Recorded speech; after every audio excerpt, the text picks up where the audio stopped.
Saya Alek dari Mustaji, Ustaz. Mau menanyakan ini ya. Saya kan belakangan ini mengikuti metode jamaah tabligh ya, dengan segala kerisauan-kerisauan yang sudah mulai bergambar juga. Nah, izin gimana pendapat kita mengenai jamaah tabligh? Izin tuh polisi berarti. Iya, izin lapor. Jadi gini, kalau saya melihat bahwa setiap gerakan atau setiap gampangnya kelompok dakwah lah, kelompok dakwah yang ingin untuk mendakwakan Islam, maka mereka harus punya, pertama adalah mentor. Jadi mereka harus punya mentornya siapa. Lalu kedua itu mereka harus punya sebuah kayak apa ya, kerangka yang jelas mereka tuh mau ngapain. Maka kalau saya melihat selama ini teman-teman jamaah tabligh ya tidak ada yang salah kecuali kebaikan. Mereka ngajak orang ke masjid, mereka kemudian ngajak orang untuk coba peduli dengan umat dan segala macam. Ustadz Hanan tuh awalnya diajak dakwah sama teman-teman jamaah tabligh dengan perkara sederhana. Diceritakan saya juga lucu juga. Ada orang Pakistan, dia bilang datang ke Aceh. Ketika kemudian datang ke Aceh, terus kemudian dia ketika ketemu Ustadz Hanan di masjid, dia cuma bilang gini. Dia nanya sama orang, dia cuma nanya kholaqo itu apa? Kholaqo itu apa? Cipta, mencipta, oke. Terus dia bilang sama Ustadz Hanan cuma gini dong. Cuma gini dong. Ustadz Hanan bilang apa? Langit, iya, langit Allah cipta. Gitu aja. Terus pohon Allah cipta. Gitu. Tiba-tiba terus kemudian jadi anak-anak jadi ngumpul di masjid gara-gara kayak gitu-gitu. Artinya saya pikir ya ini kan adalah sesuatu yang baik ya. Dakwah ini terlalu luas, antum nggak akan mungkin bisa makan sendirian. Kalau saya Rasulullah itu aja ngumpulin orang, terus antum siapa bisa sendirian gitu maksudnya. Artinya kita tuh nggak akan terlalu banyak orang di dalam barisan dakwah tuh nggak mungkin. Jadi artinya ya jamaah tabligh punya pasar tersendiri yang bisa dipuaskan. Kadang-kadang menurut kita, kok ada ya orang yang mau cuma Allah cipta terus sebenarnya mau ngaji, ternyata ada, gitu kan ya. Maksudnya ada pasarnya kayak gitu, ada gitu maksudnya.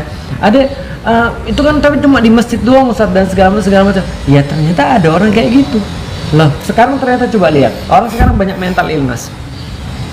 Mental illness itu sekarang yang lagi muncul apa?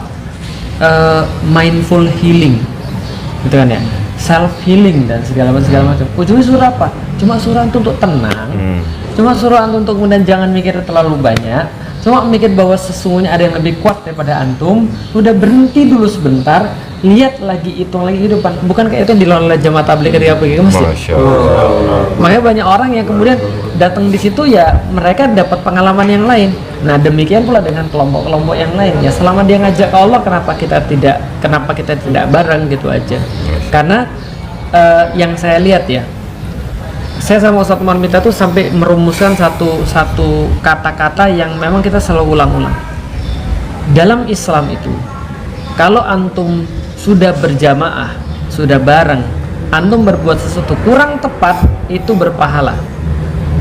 Tapi kalau antum sendirian, walaupun antum tepat, itu nggak ada pahalanya.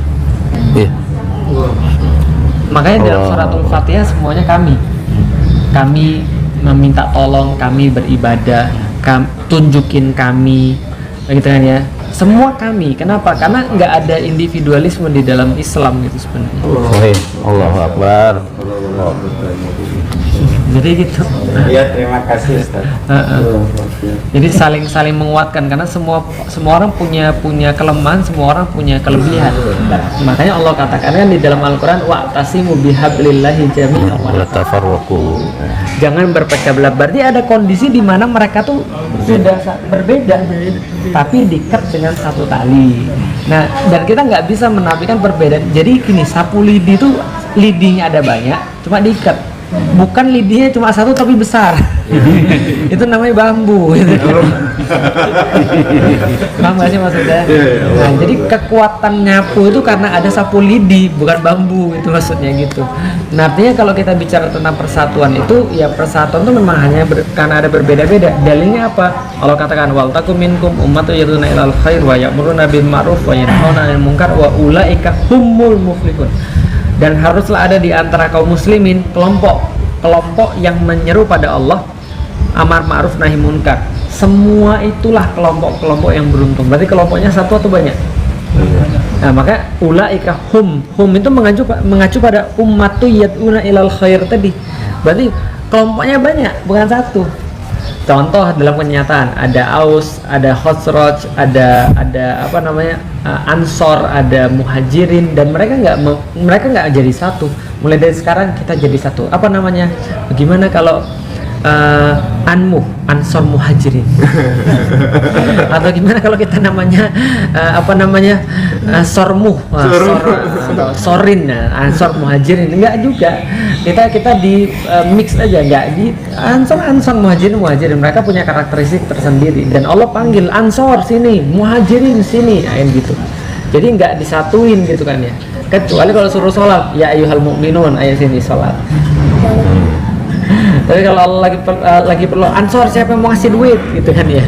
Ansor, siapa yang mau nampungin yang orang-orang Muhajirin? Nggak mungkin Allah Rasul panggil semua. Jadi pengelompokan itu biasa. Secara fisik saya nggak akan bisa sama kayak antum. Tapi kenapa kita bisa bareng? Karena kita terikat dengan Islam. Ya kalau kata Ustaz dari Sulaiman ini gitu. Ikan itu pasti ada tulangnya. Sekecil-kecilnya ikan ada dagingnya, sebesar-besarnya ikan ada tulangnya. Maka kesimpulannya ambillah ikan yang besar.